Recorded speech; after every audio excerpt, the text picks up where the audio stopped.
আসসালামু আলাইকুম। আমার এই ভিডিও লাইভের শুরুতেই লাইভটা খুব স্বল্প সময়ের জন্য, মূলত এটা আসার মূল কারণটা হলো যে রাজনৈতিক বাটপারদের উদ্দেশ্যে এবং দেশীয় বিভিন্ন দেশের এজেন্ট যারা আছেন, যারা দেশকে জিম্মি করে লুটপাট করে খেতে চান, তাদের উদ্দেশ্যে আমার এই ভিডিওটা। এবং সাধারণ জনগণ যারা আছেন, আপনারা এই বাটপারদের কিছু বক্তব্য, অনেক বাটপারদের এই বক্তব্য, বন্দর রক্ষার মানে রক্ষা বাটপার, মানে বিমান রক্ষা বাটপার, এয়ারপোর্ট রক্ষা বাটপার, বিদ্যুৎ সেক্টর রক্ষা বাটপার, তারপরে স্বাধীনতা রক্ষা বাটপার, ৭১-এর চেতনা রক্ষা বাটপার, মানে টয়লেট রক্ষা বাটপার আছে, গণতন্ত্র রক্ষা মানে বাটপার, যদিও গণতন্ত্রের লেশ মাত্র বাংলাদেশে নেই। লেডিস এন্ড জেন্টলম্যান, আপনারা জানেন যে বন্দর রক্ষার যে মানে রক্ষা আন্দোলনের নেতা, উনি বলছেন সব মানে যারা আছে দেশকে রক্ষা করার জন্য, বন্দরকে রক্ষা করার জন্য চট্টগ্রামে উনি আন্দোলন করবেন এবং বন্দর মানে মানে আপনার বন্ধ করে দিবেন। লাইভের শুরুতেই বলে রাখি, যদি এটা সে সিদ্ধান্ত নিয়ে থাকে, আমি রহমান মাসুম বলছি, সে যেন বন্দর বন্ধ করে দেয় ৬ মাস নয়, ১ বছরের জন্য প্রয়োজনে। তারপরে বন্দর বিদেশিদের হাতে যাবে। বিদেশিরা এই লুটপাট, নৈরাজ্যকারী, চাঁদাবাজ, সিন্ডিকেট বাণিজ্যকারী, দেশ বিরোধী এজেন্ট, তাদের কাছ থেকে বন্দর রক্ষা করবে এবং বন্দর সত্যিকার অর্থে বাংলাদেশের অর্থনৈতিক গতিশীলতার ক্ষেত্রে ভূমিকা রাখবে। সারা পৃথিবীতে বন্দরগুলা যেভাবে রাখে এভাবে রাখবে। এই যারা বন্দর রক্ষার জন্য আন্দোলন করতেছেন, বিভিন্ন রাজনৈতিক দলের দুর্বৃত্তরা, সিন্ডিকেট বাণিজ্য, চাঁদাবাজ এবং বাটপার আছে, তাদের উদ্দেশ্যে বক্তব্য একটাই, এদেরকে চিহ্নিত করুন আর পাকড়াও করুন। কিভাবে করবেন জনগণ? 5 অগাস্টে মানে 5 অগাস্টে যেভাবে করেছেন এভাবে করবেন, আপনারা মাঠে নেমে পড়ুন। এটা আমি অন্ততপক্ষে বলি, আমি যদি বাংলাদেশে থাকতাম আমি এখানে গিয়ে দাঁড়াতাম, এদের বিপক্ষে অবস্থান নিতাম। প্রথমে বলি, এদের বাটপারদের কিছু মুখোশ উন্মোচন করে দিই আপনাদেরকে এই বাটপারদের উদ্দেশ্যে। দেখুন, বাংলাদেশের স্বাধীনতার পরে আমরা অনেক কিছু পাই নাই রাজনীতিতে, তবে একটা জিনিস পেয়েছি, সেটা কি জানেন? মানে ভারতীয় বাটপারদের পেয়েছি। পার্শ্ববর্তী দেশের দালাল এবং এজেন্টদের অভাব নাই রাজনৈতিক দলগুলোতে। এত দেশপ্রেমিক তৈরি হয় নাই যতটা বাটপার রাজনৈতিক দলগুলোতে এবং চিটার এবং প্রতারক, মূর্খ, জ্ঞান পাপী, ইগনোরেন্টদের তৈরি হয়েছে রাজনৈতিক দলগুলোতে। বিশ্বাস আমরা পাই নাই এমন ভাবে। তো আমি আজকে আপনাদের সামনে তুলে ধরি। দেখুন, মানে সরকার যখন প্রথমেই ইন্টারিম গভর্নমেন্টকে ধন্যবাদ দেই যে তারা এই সিদ্ধান্তটা নিয়েছেন। অনেকগুলা সিদ্ধান্তের ভিতরে ডিসিশন নিয়েছেন বিভিন্ন মানে ক্ষেত্রে, তার মধ্যে অন্যতম একটা ডিসিশন হলো বন্দরগুলা মানে রক্ষণাবেক্ষণ, যেহেতু বন্দর কেন্দ্রিক অর্থনীতিটাকে গতিশীল করে অ্যাবাভ অল টোটাল জিডিপি এবং এক্সপোর্ট ইম্পোর্টের মানে ভারসাম্য বজায় রেখে দেশকে এগিয়ে নেওয়ার মূল লক্ষ্যে এই কাজটা করা হয়েছে। এখানে জিরো কমিশন বাণিজ্য হয়েছে, জিরো দুর্নীতি হয়েছে। এটা আমি নির্দ্বিধা বলে দিতে পারি, একদম জেনে শুনে বলছি। সেই জায়গাতে এই রাজনৈতিক দলের ইন্ধনের মাধ্যমে কিছু বাটপার এবং প্রতারক আছে, দালাল আছে, মূর্খ আছে, জ্ঞানপাপী আছে, যারা রাজনীতির রো বুঝে না, কিন্তু তারা মনে করে নিজেকে অনেক বড় রাজনীতিবিদ। তো এই মানুষগুলার উদ্দেশ্যে আমার বলা, আর যারা বাংলাদেশি যারা না বুঝেন, এখন পর্যন্ত এটা খেয়াল করেন নাই, তাদের উদ্দেশ্যে আমার এই বক্তব্যটা। সেটা হচ্ছে যে আপনারা জানেন যে ডিপি ওয়ার্ল্ডের মতো, আপনারা জানেন যে পৃথিবী বিখ্যাত ডেনিশ কোম্পানিকে দেওয়া হয়েছে বন্দর মানে আপনার এই যে নিউমোরিং টার্মিনালটাকে রক্ষণাবেক্ষণের দায়িত্ব। সেখানে উঠতেছে বক্তব্য, আমরা দিব না, আমরা বন্ধ করে দেবো, এই করে সেই করে দেবো। আচ্ছা, বন্দর, আমি এই বাটপারদের উদ্দেশ্যে বলি, বন্দর মানে বাংলাদেশের 18 কোটি মানুষের। বন্দর কি তোর বাপের? বন্দর কি তোর নেতার? বন্দর কি তোর নেত্রীর? এই এই মানে চাঁদাবাজ, বাটপার, প্রতারকরা, এটা কি তোর বাপের? তোর বাপের বন্দর? এটা আমাদের বন্দর, বাংলাদেশের মানুষের বন্দর, যা ইচ্ছা তাই আমরা করবো। তোরা কারা? তো এই জন্য বলছি 5 অগাস্টের জওয়ানরা জেগে উঠো, এই বন্দরে গিয়া এদেরকে সবটিকে চট্টগ্রাম মানে নদীতে ফেলে দাও। সাতটাইয়ের যে পারে ওই পার বাংলা চলে যাক, এরা এখানে বাংলাদেশে থাকার কোনো দরকার নেই। এটা আমি আপনার বলে রাখি। আচ্ছা শুনেন, এদের বাটপাড়িটা আমি একটু তুলে ধরি আপনাদের সামনে। এই যে ডিপি ওয়ার্ল্ড, দেখেন তাদের বাবার দেশ, যেগুলা বাবা যাদেরকে মনে করে তারা, আরবত্ব হলো আমাদের নিজেদের মানুষ যারা এখন বন্দর রক্ষা বা দেশ বিদেশিদের হাতে চলে যাচ্ছে, এগুলা নিয়ে আমি আবার গতকালকে আমার রাফ ল্যাঙ্গুয়েজে বলছিলাম, হামজার you can suck his, you know what I mean, আর বললাম না এটা খারাপ হয়ে যায় শব্দটা, ইউ ক্যান সাক অল মানে প্রবাসীদের, you know what I mean, and get remittance 18 days $2 billion মানে পেয়েছেন, কোনো সমস্যা নাই। রাইট, বিদেশ থেকে নেতৃত্ব দেওয়া যায় দলকে, সবকিছু করা যায়, কোনো সমস্যা নাই। এদের মুদ খেতে, এদের পায়খানা খেতে কোনো সমস্যা হবে না। শুধু সমস্যা হলো যখন দেশ উন্নতির ক্ষেত্রে কোনো সিদ্ধান্ত নেওয়া হয়, তখন এই সমস্যাটা। আচ্ছা, এখন আসুন মূল জায়গাতে। ভারত, আপনি দেখেন এদের দ্বিচারিতা এবং বদমাইশিটা দেখেন আপনি। এই ডিপি ওয়ার্ল্ড ভারতের সবচেয়ে বড় বড় মেইন যে কি পোর্টস, এগুলা রক্ষণাবেক্ষণ করে থাকে এই ডিপি ওয়ার্ল্ড। তার মধ্যে আমি আপনাদেরকে বলি, ধরেন ভারতের সবচেয়ে বড় যেটা, সেটা হচ্ছে যে আপনার এই যে বলে এক মুম্বাই, মানে পৃথিবী বিখ্যাত বন্দর কিন্তু মুম্বাই, কোচিন, মান্দ্রা, তারপরে হচ্ছে আপনার চেন্নাই, এরপরে নরেন্দ্র মোদীর রাজ্য গুজরাট, সেখানে এটা মানে এটার নাম কি, নামটা হচ্ছে যে এটা কি বলছে, এটাকে হচ্ছে যে টুনা টেক ইন কান্ড্রা, মানে আন্তর্জাতিক মানের টার্মিনাল মানে বর্তমানে তারা বিল্ড করতেছে এই ডিপি ওয়ার্ল্ড মানে ভারতে। কোনো রাজনৈতিক দলের বক্তব্য নাই, কোন ধরনের এটা নিয়ে কোনো মিছিল মিটিং কিছুই হয় নাই। কেন জানেন? কারণ ভারত বিরোধী দালালরা নেই। দ্যাটস মানে যেটা হচ্ছে তাদের সবচেয়ে বড় বেনিফিট, এবং এটা হচ্ছে অন্য জায়গাতে। কিন্তু আমাদের দেশে বাংলাদেশ বিরোধী দালালদের অভাব নেই। এটা হচ্ছে সবচেয়ে মারাত্মক সমস্যা আমাদের জন্য, এবং এই দালালদের কারণেই এই দেশটা 54 বছরে উঠতে পারে নাই। এটাই ছিল আমার বক্তব্য এই জায়গাতে। আচ্ছা, গালি দেন না, গালি তো আমি যদি দেই তাহলে আমার মানে উসমান হাদি ভাইয়ের মতো বলতে হবে, মানে একদম বুঝছেন তো, মানে কি বলছিল এটা একদম ছিঁড়ে ফেলবেন, একদম এভাবেই মানে করা দরকার আর কি। মানে এদের মানে এটা যদি আমি মানে ক্লিপটা থাকতো তাহলে বাজাইতাম, বাজাই শোনাইতাম, আমি নিজে বলি না, বুঝছেন, এভাবে একদম ছিঁড়ে ফেলতে হবে এদেরকে, টু বি অনেস্ট। কারণ এরা দেশ বিরোধী বাটপাট প্রতারক, এদের হাতে দেশ নিরাপদ নয়, বি কেয়ারফুল। আমি আপনাদেরকে বলছি। এবং আজকে দুদক চেয়ারম্যান আমার ইউটিউব লাইভে যান, চ্যানেল ইউএস বাংলাতে লাইভে যাবো, সেখানে ডিসকাস করবো। মানে দুদকের চেয়ারম্যান অত্যন্ত একটা এক্সেলেন্ট কথা বলছেন, যে কথাটা আমি বলে থাকি সারাদিন। আচ্ছা, ভারত বাংলাদেশের দালালদের বিরুদ্ধে রুখে দাঁড়াতে হবে, অ্যাবসলিউটলি। দলের চেয়ে আমি যদি বলি দেশ বড়, that is the bottom line. এবং আমাদের সবাইকে এই কাজটাই করতে হবে। এই দেশকে এই যে অবস্থা চলছে এদের কারণে দেশ কোনোদিনই সামনে এগিয়ে যেতে পারবে না। এরা প্রতিটা পদে পদে বাধার সৃষ্টি করে। আর আরেকটা ওই যে মানে কি একটা মানে কার্তিক মাসের কুত্তা, ওই যে ফজলুর রহমান ফজু পাগলা, বিএনপির আজকে দেখলাম শহীদ প্রেসিডেন্ট জিয়া রহমানকে বলছে মানে উনি স্বাধীনতা ঘোষণা করেন না, শেখ মুজিবুর রহমান, এবং এটা বিএনপি সার্টিফাই করেছে। বাহ, wow, that's a great news. এখন থেকে আমাদেরকে বলতে হবে স্বাধীনতার ঘোষক, যেগুলো নিয়ে মানে সারা জীবন ঝগড়া করলাম অনলাইনে যে স্বাধীনতার ঘোষককে, এখন বিএনপি বলছে স্বাধীনতার ঘোষক শেখ মুজিবুর রহমান। মানে আমরা বলবো এখন আমাদের এটা সার্টিফাই করতেছেন তারা, কারণ ফজলুর রহমান এটাই বলতেছে, আবার তাদেরকে নমিনেশন দিয়েছেন। এটা যে কতটা ভুল রাজনৈতিক সিদ্ধান্ত সেটা একদিন দেখবেন, ইলেকশনের পরেই দেখবেন। এটা আমি আজকে বলে গেলাম, বুঝছেন। আমরা এই ধরনের কুকুরদের মানে রাস্তার যেটাকে আমরা বলি stray dogs, is a stray dogs, তার প্রতি কোনো বিন্দুমাত্র কোনো রেসপেক্ট নাই। যে এই প্রজন্মকে এসে গালিগালাজ করে তার সন্তানের বয়সী, অনেক ক্ষেত্রে তার মানে গ্র্যান্ডসন গ্র্যান্ড ডটার্স হবে, এদেরকে গালিগালাজ করে যাচ্ছে তাই ভাবে বলার একটা মানে মাধ্যম আছে, ভাষা আছে। কিভাবে ধরেন আপনি জামাত ইসলামকে মনে করেন স্বাধীনতা বিরোধী, মানে তারা আপনি বলতে পারবেন যে আমি জামাত ইসলামকে ভোট দেবো না। কেন ভোট দেবো না? কারণ আমি মনে করি জামাত ইসলাম স্বাধীনতা বিরোধী, স্বাধীনতা যুদ্ধে তাদের অংশগ্রহণটা বা তাদের যে ভূমিকা এটা আমার কাছে ভালো লাগে নাই, এজন্য আমি তাদেরকে কখনোই ভোট দেবো না এবং দেওয়া উচিত না। সুন্দর বক্তব্য, আপনি বলতে পারেন এটা। জামাত ইসলামে কি বক্তব্য দিবে তারা সেটা দিবে তাদের মতো করে। কিন্তু সারাদিন এসে আপনি রাজাকারের বাচ্চা, এই যে দেশদ্রোহীর বাচ্চা, পাকিস্তানের জন্মা বীজ, এই কথাগুলা বাংলাদেশে বসে এখনো সে বলে, এবং সে এখনো সুস্থ আছে। এটাই সবচেয়ে মানে 7 ওয়ান্ডার্স আমার কাছে মনে হয়, 8 ওয়ান্ডার্স অনেস্টলি স্পিকিং। তার কাছে by cooked without oil and fire, just cooked, I mean honestly speaking. মানে এটা খুব লজ্জাজনক। আমি কেন এই কথা প্রতিবাদ করি, আমি অনেকদিন থেকে তাকে দেখতেছিলাম এবং শুনতেছি প্রতিদিন এসে। এটা করতে পারবেন না আপনি। একটা প্রোগ্রেসিভ পলিটিক্স দরকার। আমি আবার বলছি, you have a point, you want make it মানে right, or you want to make a point before the nation. I understand your position and I support that too, but the way he is portraying every single day, রাজাকারের বাচ্চা, এই প্রজন্ম রাজাকারের বাচ্চা না রে, মানে ভারতের মানে দাদাদের মানে 20 থেকে জন্ম নেওয়া ইডিয়েট। বিএনপি আন্তর্জাতিক এবং বিএনপির ঐতিহাসিক ভুল হলো মানে ফজলুর রহমানের মতো একটা ইডিয়েটকে রাজনৈতিক নেতা মনে করে। এবং আমি যখন শুনলাম একদিন বেগম খালেদা জিয়ার নাকি সে মানে উপদেষ্টা, আমি তো সর্বনাশ হয়ে গেলাম। আমি তো মনে গেলাম যে এই জন্য তো বিএনপির এই অবস্থা। ফজলুর রহমান বুঝি উপদেশ দেয়, কল্পনা করতে, অথচ তার নিজেরই উপদেষ্টা লাগবে কমসে কম 7 জন। একদম কিভাবে প্রস্রাব পায়খানা করতে হয় সেখানেও তার উপদেষ্টা লাগবে। এই লোকটা এতটাই বঙ্গুর, সেই লোক নাকি বেগম খালেদা জিয়ার মতো মানুষের উপদেষ্টা। আমি তো I was taken aback when I came to know that, right?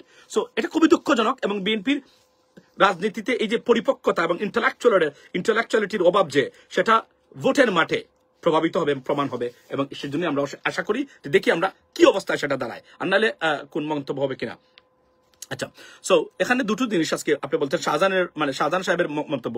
উনি বলছেন যেটা উনি পরে ক্লারিফাই করেছেন। দেখেন কি করেছেন উনি বলছেন যে আমি এটা বলেছি যে আমাদের মাধ্যমে মানে আমাদের বাংলাদেশি পুলিশের নিয়ন্ত্রণে থাকতে হবে। আবার বিএনপির একজন নেতা একটু আগে দেখলাম উনি বলতেছেন মানে বিএনপির বাইরে কেউ এজেন্ট হলে এখানে আসতে পারবে না। উনি আবার এটাকে ক্লারিফাই করেছেন কি, আমি আপনাদেরকে বলি, সেটা হলো যে উনি বলছেন বিএনপির কেউ যেন মানে মানে বিএনপির বাইরে গিয়ে এজেন্ট না হতে পারে, অর্থাৎ বিরুদ্ধচারণ না করে দাঁড়াতে পারে, ক্ষমতা দাঁড়াতে পারে, বিএনপির কেউ এটা দিবেন না।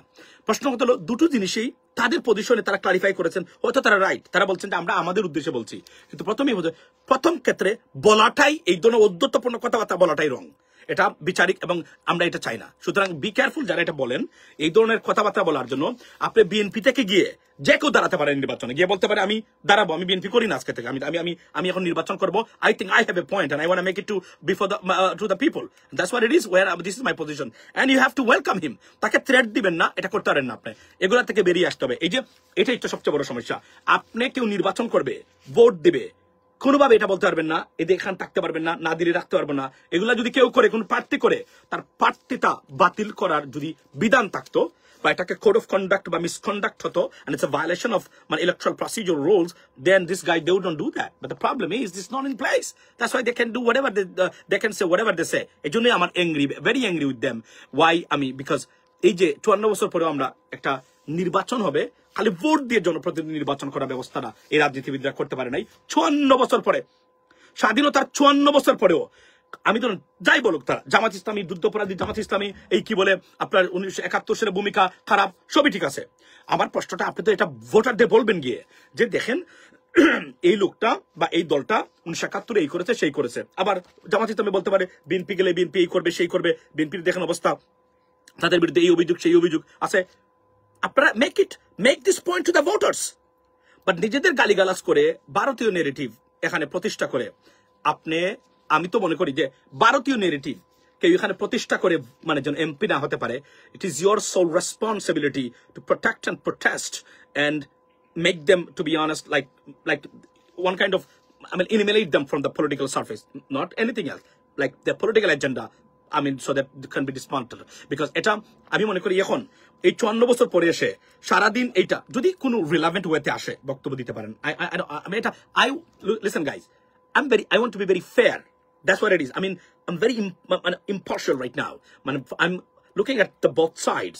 It's not like I'm saying this খালি এদের পক্ষে যাচ্ছে, আমি বলছি যে আপনার দেশ যদি সবার আগে থাকে তাহলে আপনি you cannot do that. এবং this guy is spreading poisons, I mean, every single day. মানে এখন it's a Indian narrative. We don't want to see that. And আমি মনে করি যে এটা জনগণ খাবে না, এখন কখনই খাবে না। বরং 71 নিয়ে ব্যবসা করতে গিয়ে আওয়ামী লীগ শুধু মানে বাংলাদেশ থেকে যায় নাই, ধ্বংস হয়ে গেছে। যদি কোনোভাবে আওয়ামী লীগ বা শেখ হাসিনা আগামী 1-2 মাসের ভিতরে ফিরতে না পারে আওয়ামী লীগ রাজনৈতিক দলে, নির্বাচনের পরে আর আওয়ামী লীগ কখনোই দাঁড়াতে পারবে না। It's over for Awami League for next 20-30 years, that's it. একটা পর্যায়ে মুসলিম লীগে পরিণত হবে যদি কখনো তারা ফিরতে পারে। কারণ মনে রাখবেন, নতুন প্রজন্ম আওয়ামী লীগের আইডিওলজি ধারণ করতেছে না। আপনি দেখেন বর্তমানে অনার্সের ফার্স্ট ইয়ারে পড়ে বা অনার্সের সেকেন্ড ইয়ারে পড়ে 100টা ছেলেকে আপনি আনান, মানে র্যান্ডমলি, মানে সিলেক্ট দেম ফ্রম মানে around the country and ask them, do you carry this ideology? They would say no, it's a bullshit, it's crap. I don't believe in this kind of ideology. That's what it is. নতুন প্রজন্ম যদি এই ideology carry না করে, আপনার দলের কোনো মানে আইডিওলজি থাকবে না ভবিষ্যতে। এটা হচ্ছে বাস্তবতা। সাস্টেইনেবল ডেমোক্রেসি, সাস্টেইনেবল পলিটিক্স যদি না করেন, সেটা কখনোই করবে না। কি মমিনুল কি বলছে ভাই, কথা বলতে হবে, শুধু চুপ থাকা যাবে না। এটাই বলছি যে আমি অনেকদিন ধরে আমি এই তার দেখতেছি, এ মনে করে যে সে দেশের মালিক, সে রাজনীতিবিদ। আরে বেটা, তুই তো আমি ফজলু পাগলাকে বলি অনেক ছোটবাট পরে মুক্তিযুদ্ধ করেছে, সে কি আমার এমপি হয়ে যাবে? No way. আমি তো রেসপেক্ট করি তার ভূমিকা, সেই সময়ের ভূমিকাকে, কিন্তু এরপরে একজন মুক্তিযোদ্ধা রেপ করে ফেললো, আমি কি বলবো সে মুক্তিযোদ্ধা তাকে মাফ করে দাও? No way. So it doesn't work like that. So ladies and gentleman, 71 আর স্বাধীনতা পক্ষে বিপক্ষে রাজাকার এই শব্দ নিয়ে ভোট চাইতে আসলেই, ভোট শুধু না দিবেন তা নয়, একে যেন কেউ ভোট না দেয় সেটা প্রতিকার করার দায়িত্ব আপনার নাগরিক হিসাবে, সোল রেসপন্সিবিলিটি আপনার, শুধু আপনার জন্য না, ভবিষ্যৎ। আর এবার যদি এই যে ন্যারেটিভ, ইন্ডিয়ান ন্যারেটিভ, যেটা পক্ষের শক্তি বিপক্ষের শক্তি, এটাকে যদি খেয়ে ফেলতে পারেন এবার নির্বাচনে, এই দালালরা আর বাংলাদেশে থাকবে না, এরা চলে যাবে চিরতরে মাটি হয়ে যাবে। তখন আসবে কি, কে কোন পলিসি অ্যাডপ্ট করবে রাজনীতিতে? এখন তো হচ্ছে 71, এই 54 বছর পরেও আপনি পৃথিবীর সবচেয়ে ভয়াবহ যুদ্ধ হয়েছে কার? জাপান এবং কার সাথে? যুক্তরাষ্ট্রের সাথে। প্রথম পারমাণবিক বোমা মানে ট্রাই করা হচ্ছে কোন দেশে? জাপানের নাগাসাকিতে, রাইট? এখনো যেখানে পঙ্গু মানুষ জন্ম হয়। The biggest partner right now জাপানের, in the United States of America, who build Japan, America. এই সহযোগিতা করেছে আমেরিকা জাপানকে বিল্ড করতে। কল্পনা করেন আপনি, জার্মানি এবং ফ্রান্সের মধ্যে হয় নাই আপনার যুদ্ধ, হয় নাই মানে জার্মানি, সরি, মানে ফ্রান্স এবং ইংল্যান্ডের ভিতরে হয় নাই? হয়েছে তো। অনেক দেশগুলো রাইভালরি ছিল, তারা একে অপরের সাথে ভয়ঙ্কর রাইভালরি ছিল। এই দেশগুলো এখন then are they not going along with each other, they are going because it's a national interest, বুঝছেন? কিন্তু আমাদের এই যে বললাম না, এই যে বন্দর নিয়ে দালালদের দালালি, দেখেন না আপনি, বন্দর নাকি দিয়ে যাচ্ছে, অথচ যারা তাদেরকে বাবা মনে করে, যে দেশ তাদের বাবা, মানে তার বাবা, তার মায়েরও বাবা ছিল, তার সন্তানেরও বাবা হবে, সে ভারত বা ভারতের নেতৃবৃন্দ যারা আছেন, সেই বাবারা ডিপি ওয়ার্ল্ডকে তাদের মানে টার্মিনাল রক্ষণাবেক্ষণ বন্দরের সম্পূর্ণ দায়িত্ব দিয়ে দিচ্ছে এই দাদাদের উপরে। এখানে কোনো শব্দ নাই।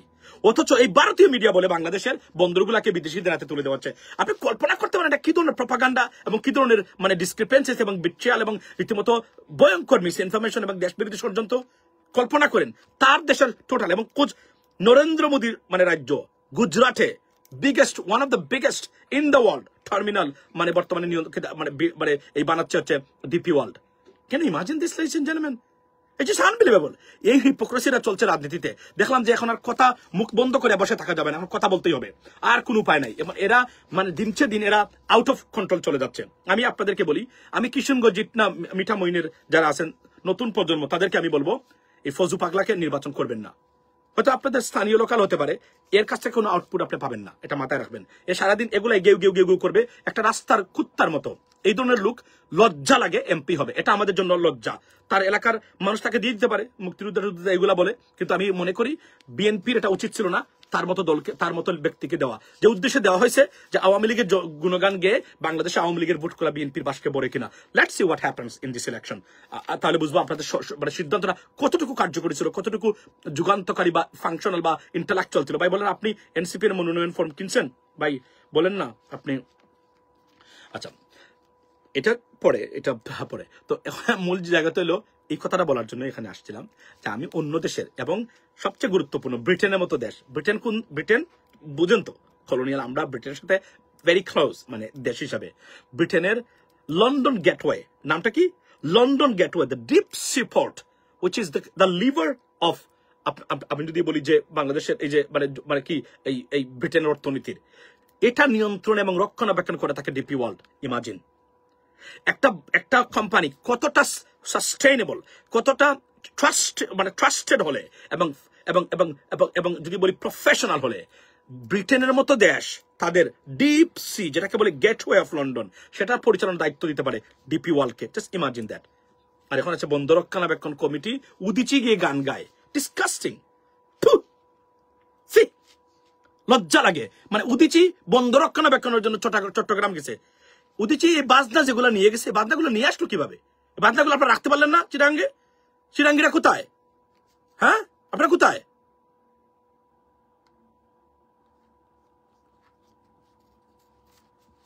বলেন আপনার কোথায়? মানে এই উদিচির মানে বাজনা এগুলো রাখতে পারলেন না আপনারা? এদেরকে মানে উদিচি নাম উনলে গিমলা লাগে। উদিচি উনলেই উদিচি তো আমরা কাছে উদ্বাস্ত মনে হয়। উদিচি নাকি গেছে বন্দর রক্ষণাবেক্ষণ করতে। এদেশে লুটপাট, স্বৈরতন্ত্র, ফ্যাসিজম প্রতিষ্ঠা হলো, উদিচিকে কোনদিন গান গাইতে দেখলাম না। যেই দেখছে দেশ ঠিক করে দিবে, উদিচি গিয়ে হাজির। উচিত ছিল এখানে বলছে যে কি বলছে, আমি এটা বলতে চাই না, যে বিমান বাহিনী। আচ্ছা, এরপরে আরো মানে সবচেয়ে আরেকটা ধন্যবাদ দেই আজকে আমি এখানে, সেটা হচ্ছে যে আপনার এই কি বলে এটাকে, এই যে আমাদের মানে 1971 পরে প্রথম বাংলাদেশ থেকে পাইলট মানে এয়ারফোর্সের পাইলট যাচ্ছে পাকিস্তানে অ্যাডভান্স কমব্যাট ট্রেনিং এর জন্য। Great decision, that's what it is, you have to do that, there is no alternative. এটার জন্য ধন্যবাদ এই সরকারকে, যুগান্তকারী পদক্ষেপগুলো নিচ্ছে। কিন্তু দেখেন এগুলো নিয়ে প্রপাগান্ডা ছড়াচ্ছে বাংলাদেশের মিডিয়া, কোনোভাবে এটাকে ট্যাকল করতে পারতেছে না। এটা হচ্ছে সবচেয়ে বড় মানে ইম্পর্টেন্ট জিনিস। কারণ বাংলাদেশের মিডিয়াতে যারা যান, বাংলাদেশ সরকারের পক্ষে যেভাবে তাদের বুকে কাঁপন ধরানোর মতো মানে প্রতিবাদ মানে বক্তব্য দিবেন, পাল্টা মানে আক্রমণ করবেন প্রশ্নের সেটা, জামায়াত ক্ষমতায় আসার আগেই দলীয়করণ এমন আমাদের উঠবে বসবে, গ্রেফতার করবে Shahjahan Chowdhury. I understand, he said that, I'm saying that, he clarified that, he said that he didn't mean that. At the same time, বিএনপির যিনি বলছেন যে কেউ থাকতে পারবে না এজেন্ট ছাড়া, উনি এটা বলেছেন। দুজনের মানে এটার ক্লারিফাই করার পদ্ধতিটা ঠিক আছে, কিন্তু আপনি বলতে পারবেন না এটা। প্রথম ফার্স্ট ফেজে আপনি বলাটাই উচিত হয় না দুইজনের এই কথাগুলা। It's a misinformation. So অতিকথন আপনাদের সম্ভাবনাকে একদম শেষ করে দিতে পারে। বি কেয়ারফুল, এটা মাথায় রাখবেন। ওদের সমস্যা টাকা পাচার, দুর্নীতি, বাণিজ্য বন্ধ হয়ে যাবে মূলত। আমি বিশ্বাস করেন ভাই, খুবই দুঃখ লাগে। মানে একটা দেশে এত বাটপার এবং রাজনৈতিক দালাল তৈরি হয়েছে, পৃথিবীতে কোনো দেশে এভাবে সম্ভব হয় নাই। লজ্জা, শেম, ব্যঙ্গে সুরে ফেলে দিতে হবে। আমি খুব দুঃখ লাগে যে উদিচি বাজনা নিয়ে চট্টগ্রাম থেকে আসলো কিভাবে? বাদনা রাখতে পারলেন না? এই যে মমিনুল আছে এখানে, মমিনুলের সামনে দিয়ে উদিচি বাদনা নিয়ে গেলে আমার ধারণা মমিনুলে এই মনে মনে উদিচি বাদনা নিয়ে যেত, এটা আমার ধারণা আর কি। মানে দরকার আছে আমাদের এভাবে। আচ্ছা ভাই, Dallas are so that's what it is, guys. Have a blessed day. I just wanted to make out it that, you know what I mean, the ভারতের মতো দেশে ডিপি ওয়ার্ল্ড, সেই ডিপি ওয়ার্ল্ডের বিরোধিতা করে এই মানে ভারতীয় মানে পেতাত্তা বা প্রজন্ম যারা এই দেশে আছে সেই মানে দিস ইজ এই যে এদের যে ডাবল স্ট্যান্ডার্ড এবং হিপোক্রেসিটা কোন পর্যায়ে একটা দেশকে নিয়ে, এটা আপনাদেরকে দেখানোর জন্য বলার জন্যই আমার এখানে আসা। Have a blessed day. আসসালামু আলাইকুম।